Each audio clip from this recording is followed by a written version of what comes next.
प्रिय विद्यार्थियों, DSS online कक्षा में आपका स्वागत है। मैं आपकी हिंदी अध्यापिका सरदा सिंह आज आप लोगों को हिंदी व्याकरण के अंतर्गत अध्याय 6 शब्द रचना में उपसर्ग एवं प्रत्यय के बारे में जानेंगे, जो कि आप लोगों के लिए यह नया है, क्योंकि इसके पहले आप लोगों ने इसको पढ़ा नहीं होगा। तो आइए सबसे पहले हम उपसर्ग के बारे में जानते हैं। तो उपसर्ग शब्द मतलब भाषा का ऐसा सार्थक एवं लघु रूप है, अर्थात इसका भाषा क्या है, सबसे छोटा रूप है जिसका प्रयोग हम स्वतंत्र रूप से नहीं कर सकते हैं। तो सबसे पहले हम जानेंगे कि उपसर्ग का अर्थ। तो उपसर्ग दो शब्दों से मिलकर बना है। उपसर्ग दो शब्दों से मिलकर बना है, यानी दो शब्दों के योग से बना है। उप धन सर्ग। उप धन सर्ग। उप का अर्थ होता है बेटा पास, और सर्ग का अर्थ होता है बेटा रचना। अर्थात इसका अभिप्राय है कि यह क्या होता है, शब्द के पास रहकर शब्द की रचना करता है। इसका अर्थ क्या हुआ बेटा, शब्द के पास रहकर शब्द की रचना करता है। तो उपसर्ग दो शब्दों से मिलकर बना है, उप धन सर्ग। तो उप का अर्थ होता है पास और सर्ग का अर्थ होता है रचना। तो मैंने बताया भी है कि हम उपसर्ग का प्रयोग स्वतंत्र रूप से नहीं कर सकते हैं। तो देखिए यहाँ इसको कैसे हम परिभाषित करेंगे कि जो शब्दांश, देखिए बेटा यहाँ पे आया है ना शब्दांश। शब्दांश का अर्थ होता है शब्द का अंश, अर्थात शब्द का भाग। शब्दांश का क्या अर्थ होता है बेटा, शब्द का अंश या भाग।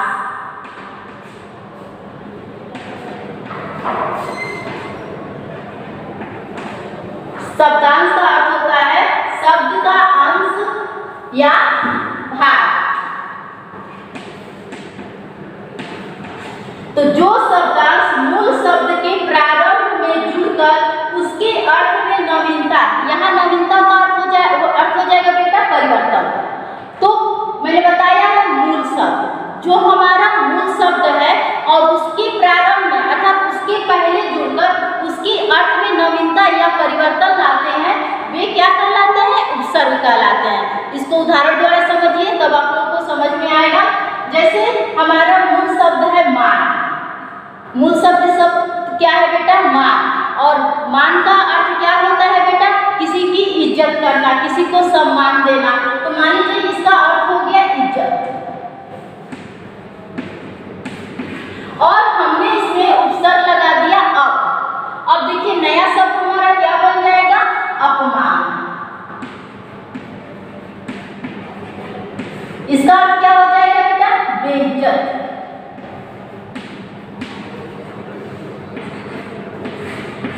देखिए उसके अर्थ में क्या हो गया, नवीनता आ गई ना, अर्थात उसका अर्थ बदल गया ना। जैसे हमारा मूल शब्द था अपमान, मान का अर्थ होता है इज्जत, और जब हमने उसमें उपसर्ग लगा दिया अब, तो वो क्या बन गया, अपमान।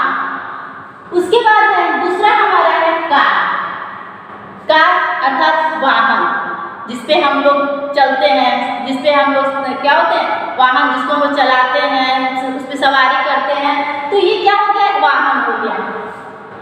अब उसमें हम लोगों ने जब उपसर्ग लगा दिया उप, तो क्या हो गया, उपकार। उपकार का अर्थ होता है बेटा एहसान, अर्थात हमने क्या किया, किसी पर एहसान किया, किसी का उपकार किया, किसी की सहायता की। तो ये क्या हो गया, देखिए हमारा मूल शब्द कार था, अगर हमने उपसर्ग उसमें उप लगा दिया तो क्या बन गया, उपकार। उसके अर्थ बदल गया। तो ये क्या मतलब, किसी की मदद करना। उसी प्रकार है रोग, अर्थात आप किसी रोग से ग्रसित हो, कोई आपको रोग हो गया है, उसके बाद अगर हमने उपसर्ग उसमें नी लगा दिया तो क्या बन जाएगा बेटा, यहाँ पे निरोग। निरोग का अर्थ हो जाएगा बेटा स्वस्थ। तो यहाँ क्या हो गया, ये था हमारा मूल शब्द रोग, अगर उसमें हमने उपसर्ग नी लगा दिया तो क्या हो गया, निरोग, अर्थात उसका क्या हो गया, आप स्वस्थ हो गए।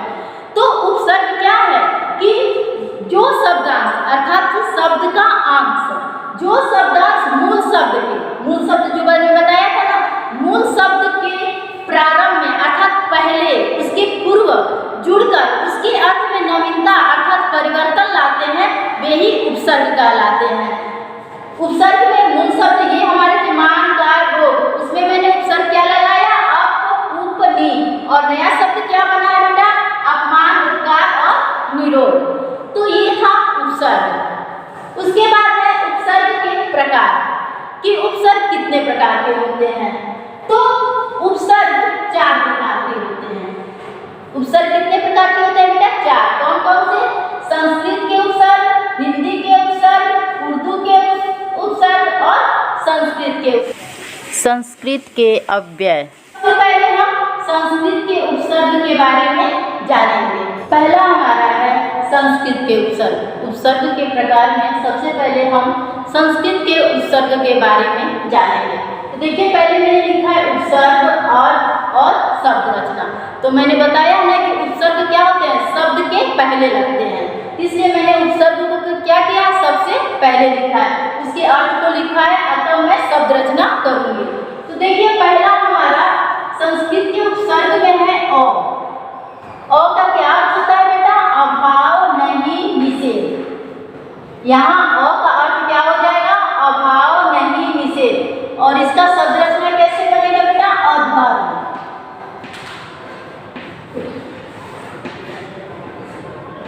इसमें मूल शब्द हमारा क्या है, धर्म, लेकिन जब हमने उपसर्ग लगा दिया है तो क्या बन गया है, अधर्म। उसी प्रकार अमर, तो हमारा इसमें मूल शब्द क्या है, मर, और उसके बाद से जब अ लग गया है तो क्या बन गया है, अमर। उसी प्रकार अन्याय,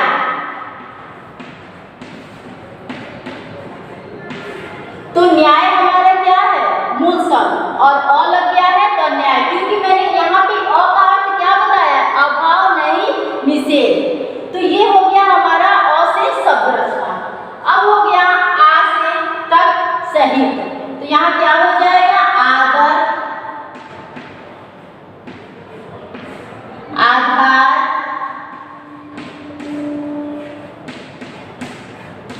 आजीवन,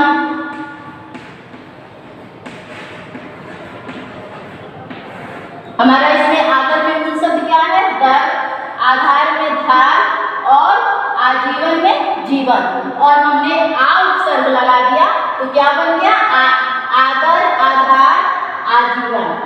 उसके बाद है हमारा वी। वी का यहाँ अर्थ होगा विशेष या अभाव। तो यहाँ पे क्या हो जाएगा, विदेश, विजय, वियोग,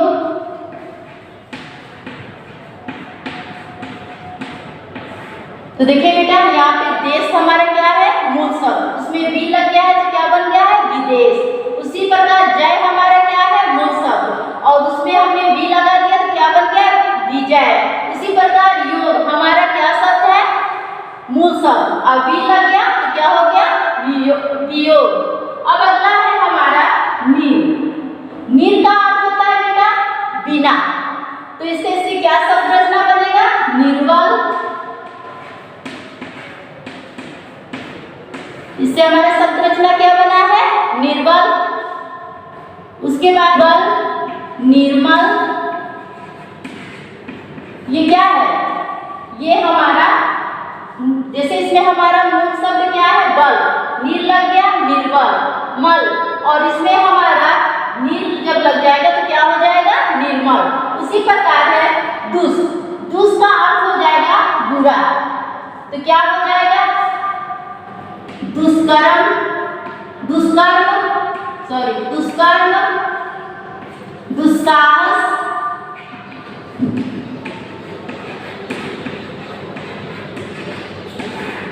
दुष्परिणाम।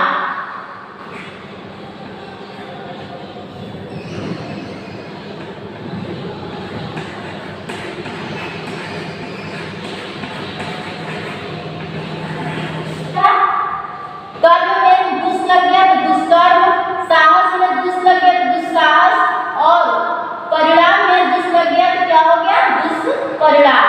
तो ये था संस्कृत के उपसर्ग। और इस संस्कृत के उपसर्ग में और भी शब्द हैं जो आप क्या करेंगे, अपने किताब से अध्ययन करेंगे। अगर समझ में ना आएगा तो आप मुझसे पूछ सकते हैं। दूसरा हमारा है हिंदी के उपसर्ग। तो उसमें भी वही उपसर्ग, अर्थ और शब्द रचना। अध, अध का अर्थ होता है बेटा आधा, जैसे अधपका,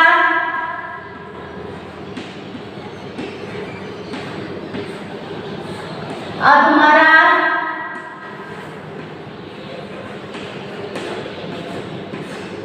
और अधखिला।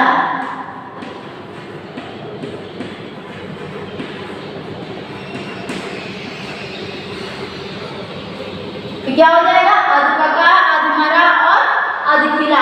पका हमारा मूल शब्द है, उसमें अध लग गया तो क्या हो गया? अधपका। मरा हमारा मूल शब्द है और उसमें अध लग गया तो अधमरा। उसी प्रकार खिला, खिला हमारा क्या है? मूल शब्द है और उसमें अध लग गया तो अधखिला। उसी प्रकार है कु। कु का अर्थ होता है बेटा बुरा या हीन। कु का क्या अर्थ होता है बेटा? बुरा या। से हमारे कौन से शब्द बनेंगे? कुमल और कुचक।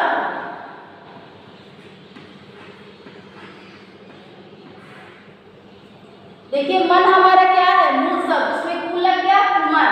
चक्र हमारा मूल शब्द, उसमें कु लग गया तो क्या हो जाएगा? कुचक्र। उसी प्रकार है भर। भर का अर्थ हो जाएगा पूरा या पेट। जैसे भर पेट, भर साग।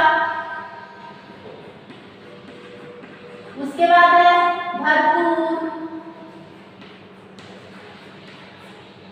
तो ये हमारे क्या हो गए? शब्द रचना हो गई। पेट तक क्या हो गया? मूल शब्द, उसमें भर लग गया तो भर पेट। सक हमारा क्या हो गया? मूल शब्द, उसमें भर लग गया तो भर सक। उसी प्रकार पूर हमारा क्या है? मूल शब्द, उसमें लग गया है भर तो क्या हो गया है? भरपूर। उसके बाद है बिन। बिन का अर्थ होता है बिना निषेध। तो क्या हो जाएगा? बिन मांगा,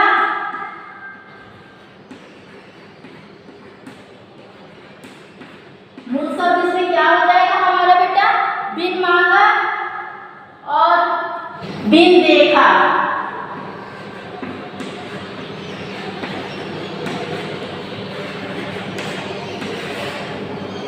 देखिए बिन से अर्थ हमारा बिना निषेध। तो हमारा मूल शब्द है मांगा, उसमें हमने बिन लगा दिया तो बिन मांगा। और हमारा इसमें मूल शब्द है देखा और उसमें हमने बिन लगा दिया तो क्या हो गया? बिन देखा।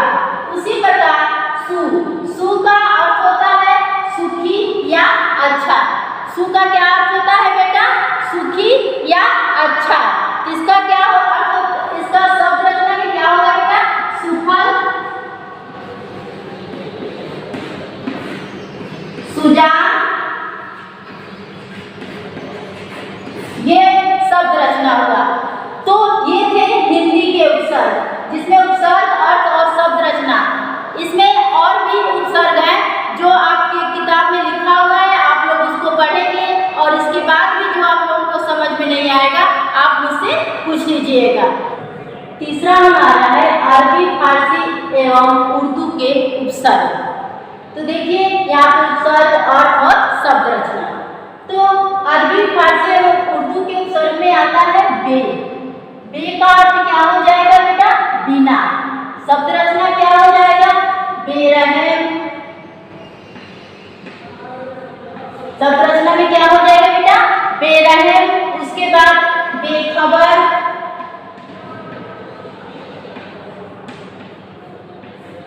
बेरहम, बेखबर है बेटा बेदाम।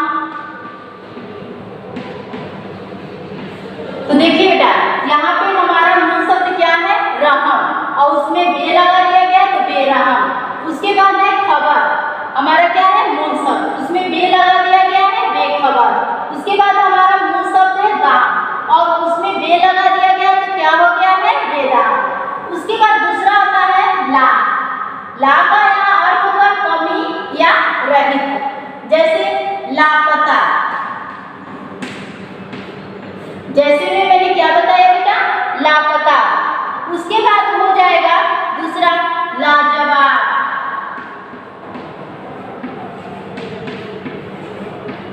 दूसरा हमारा हो जाएगा लाजवाब, इलाज।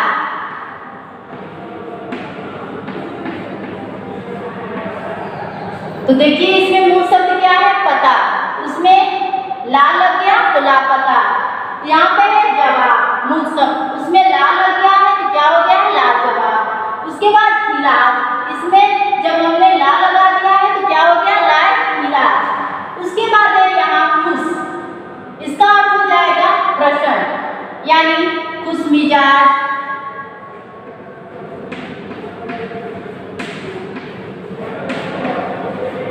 खुश मिजाज। उसके बाद खुशकिस्मत, खुशकिस्मत, उसके बाद हो जाएगा खुशदिल,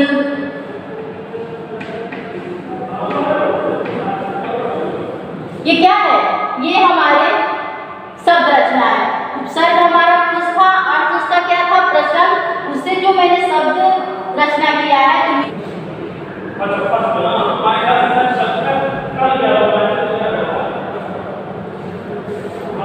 खुश, खुश का अर्थ हो जाएगा प्रश्न। तो इसका मैंने क्या अर्थ बताया बेटा? खुशमिजाज, खुशकिस्मत और खुशदिल। ये क्या है? ये हमारे शब्द रचना है। अगला हमारा है गैर। गैर का यहाँ पे क्या हो गया है? विपरीत। जैसे गैर कानूनी,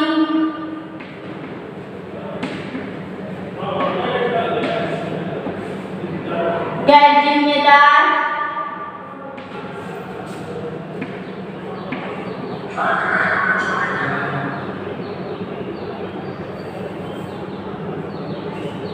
गैर जिम्मेदार,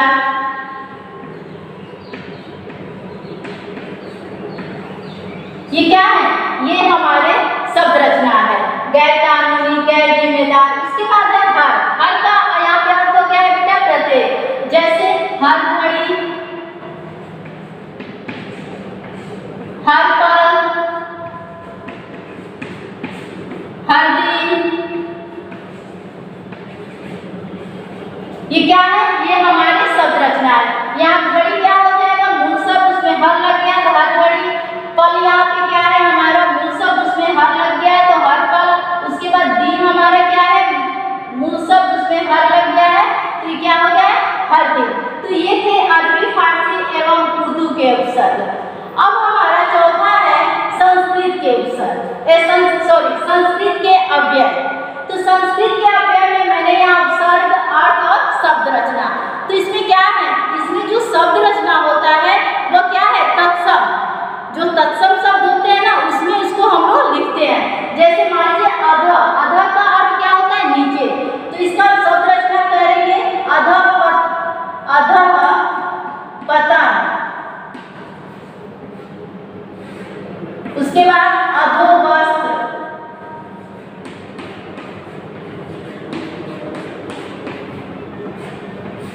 तो देखिए यहाँ पे उपसर्ग क्या था? अध, अर्थ हो गया नीचे। हमने शब्द रचना क्या बनाया? अध पतन और अधोवस्त्र। पतन क्या है? इसमें मूल शब्द है। जब हमने अध लगा दिया तो क्या हो गया? अध पतन।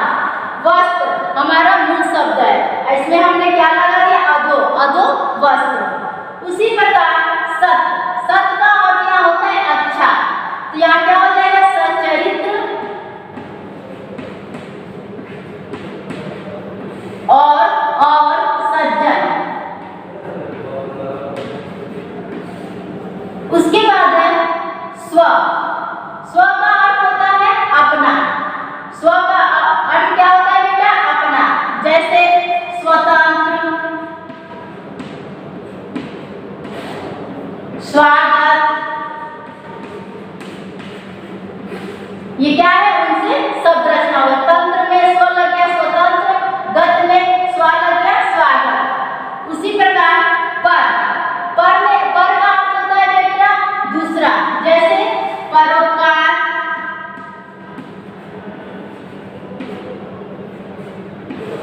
परतंत्र।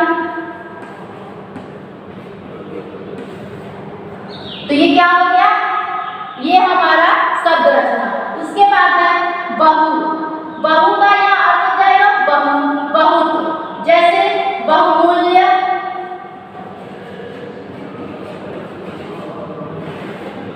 बहुमूल्य। दूसरा हमारा है बहुमत। तो ये था संस्कृत के अव्यय। अरबी, फारसी एवं उर्दू के उपसर्ग और संस्कृत के अव्यय। ये इसके आगे आप लोग अपने किताब से पढ़ सकते हैं, अपने पुस्तक से इसका अध्ययन कर सकते हैं। और जो भी आपको समझ में ना आए वो क्या है, आप मुझसे मोबाइल फोन से कॉल करके आप मुझसे पूछ सकते हैं। उम्मीद है कि आप लोगों को सब समझ में